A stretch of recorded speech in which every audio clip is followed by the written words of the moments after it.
You are listening to Leading the Factory Forward with your host, Lynn Friest. We share interviews with manufacturing experts and strategies for embracing the digital future, recruiting a new workforce, finding new business. Lynn is an advanced manufacturing strategist and leadership consultant who is on a mission to show manufacturing leaders how to improve their current operations while preparing for a digital future. And here's your host, Lynn Friest. Welcome again to this episode of Leading the Factory Forward. This time it's going to be part 3 of digital leadership and emotional intelligence. Last session we talked a little bit about some of the leadership skills. This we're going to tie back into the emotional intelligence skills. And again, there's 12 competencies. We're going to be dealing with 8 of them for this episode. And as I said in earlier episodes, we always have to remember technology doesn't happen without the people, and hence the importance of the emotional intelligence competencies. So just as a recap, the summary of the emotional intelligence skills, there are 4 domains. There's self-awareness, understanding your own emotions and how they affect you. Self-management, the ability to moderate or manage your emotions. Social awareness, being able to sense what others' emotions are. And finally, relationship management. How do we work with others to create positive outcomes for everyone? So as I said, we're going to use 8 of those to talk about in terms of our digital leadership arena. There'll be adaptability. Second will be achievement orientation. Third will be a positive outlook. Fourth will be organizational awareness. Fifth will be influence.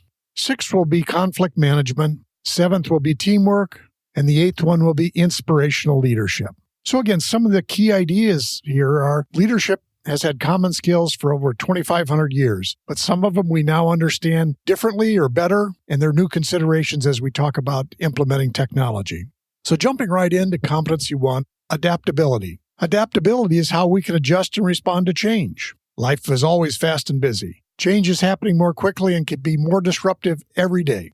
What are the threats if we're not good at adaptability? Well, we can live in stress and fear of change, we can be stuck, or more importantly, we can end up with very ineffective responses to change. What are a couple of first steps on building your adaptability? Can you adopt a growth mindset at thinking, I can do this, I can learn how to do this, or I can live with this? Or even if you feel this is a negative change, can you consider the question, well, what might this make possible?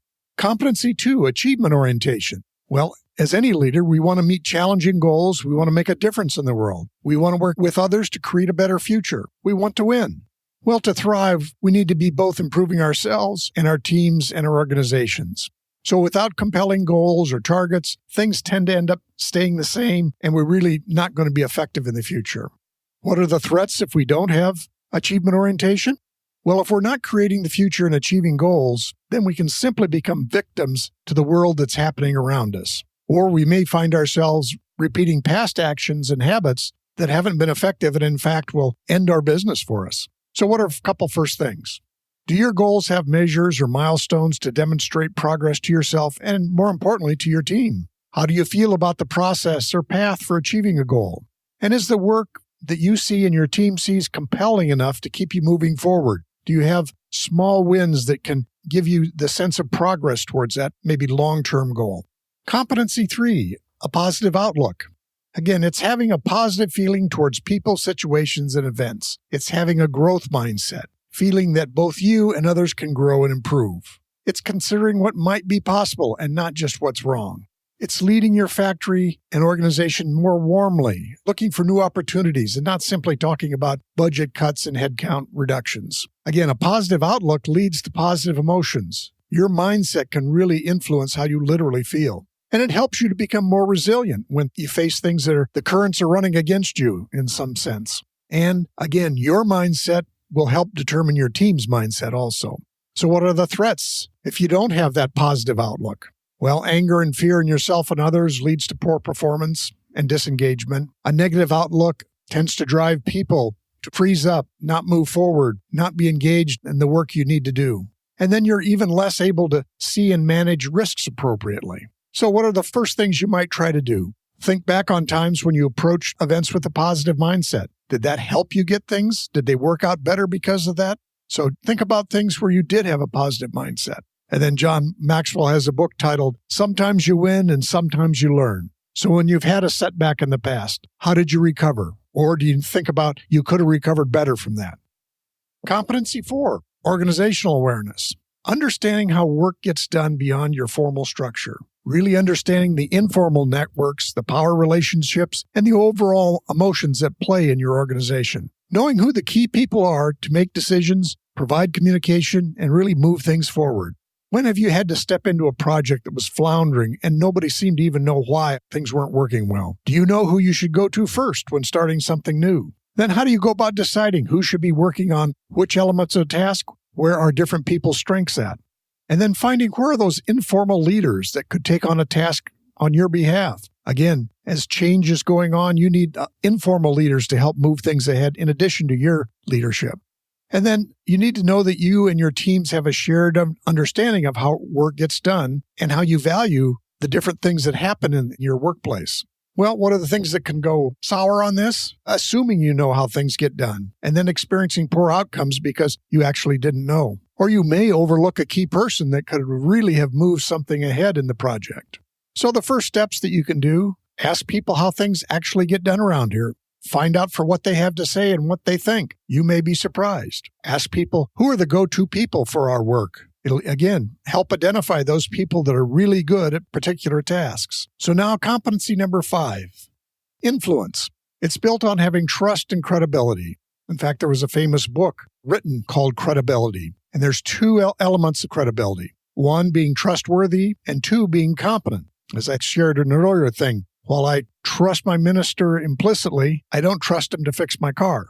Again, both trustworthy and competent. It's being able to create a shared understanding and engagement around a project. This may not always mean there's complete agreement, but there's a shared understanding and engagement. And again, as we're talking about digital change, it helps people when they need to do something different. It helps them to have that bigger picture that you have provided and they trust you and they're willing to follow you. And then as we work in these connected times or matrix organizations, there's often not a direct line of authority. So you simply won't be the person in charge of all the people that are doing work that's needed in a digital world. What happens when things are missing for that? We can also end up with many misunderstandings and endless firefighting and problems. So what are the first steps you could take? Think about how you currently demonstrate your credibility to your team. You don't just tell them you're credible, but how do you actually do that? And also think of a time you have been influenced by a leader. What was present? What was happening that made you be influenced by this person over someone else that maybe you felt no influence over or from? Competency 6, conflict management. So as a leader, managing conflict or competing ideas or plans is one of your key tasks. How can you manage the tensions and emotions to bring forward progress in your organization when you're adopting a digital future? To achieve remarkable results, you need to be able to hold a space for a diversity of ideas. Shutting down other ideas too early can limit the possibilities. And if every disagreement is win-lose, then people tend to disengage. You need to have the ability to strive for a both-and perspective. Again, with the digital changes going on, there's going to inherently be uncertainty. There's going to be competing ideas. Your ability to manage this boiling pot, as it were, as you move forward into an uncertain future is going to be key. When it's missing, sometimes you end up with small disagreements causing big problems, and the whole project can get stalled moving forward when in fact you agreed on most of the things you needed to do. So what are a couple of things you can do first? As you confront a situation of conflict, can you approach it with curiosity? Can you at least explore the thinking of others on different ideas before deciding on the final path? And can you listen deeply and completely to someone else's ideas, even if you disagree with them? Competency 7, teamwork. Again, we've shared this a lot, whether it be talking about collaboration or other ideas, but teamwork is key. With matrix organizations, the fact that you'll be connected more seamlessly up and down your supply and value chains, it's less likely that you will simply have complete authority over your teams. And in fact, it wouldn't work because as things are changing, you can't be making every decision. Your teams really have to be both empowered and skilled to make decisions. We've all seen groups where there were great individuals on a team, but they were ineffective. Individual skills may not guarantee team success. If teams are fearful or anxious, they tend to be drawing back, stepping away rather than engaging with the work that has to be done. And with that less engagement, it means the teams can't rely on the leverage that their variety of skills and strengths give so that they can build on one another's work. So what's one of the first things you can do? Do your team members feel safe in sharing new or different or contrasting ideas? If not, what can you do to provide some safety there for people to talk about when they're curious, concerned, or worried about something? Does everybody wait for you, the team leader, to make any decision? Again, in our fast-paced and uncertain world, you could really be the bottleneck if all the decisions have to be made by you. The team really needs to be able to make some themselves. Okay, competency 8. Inspirational leadership. This competency is about giving your team a purpose for their work and not just a task or a target. Helping them understand the big question of, why am I committing to doing this? Why should we be doing this? It's really about building a shared understanding among the team and you as their leader. Today's fast and disruptive world, plans, tasks, technologies, all this can constantly change. Our teams really need to know about the big picture so that, again, they can make informed decisions in the moment of action needed by them. And also, they just have to understand why some things have to change, why they have to go through the pain of learning a new technology, why they have to suffer as this thing sorts itself out. So having your team truly commit to a project versus simply being compliant with a set of tasks will certainly improve both the quality, the speed, and the success of the project.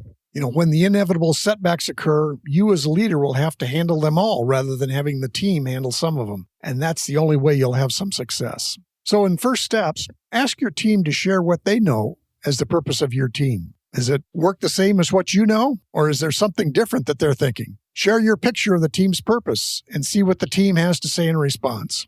So that wraps up this episode of working with the key elements of emotional intelligence in terms of digital leadership. Obviously, again, it's not the whole picture, but it helps set the stage for what we need to do to lead our teams into a digital future. And as I said in the last episode, you can't work on these ideas all at once, but have them on a list, have them somewhere where you can see them, and check back occasionally to see, okay, what maybe do I need to pay attention to right now? So again, those 8 competencies we talked about were adaptability, achievement orientation, positive outlook, organizational awareness, influence, conflict management, teamwork, and inspirational leadership.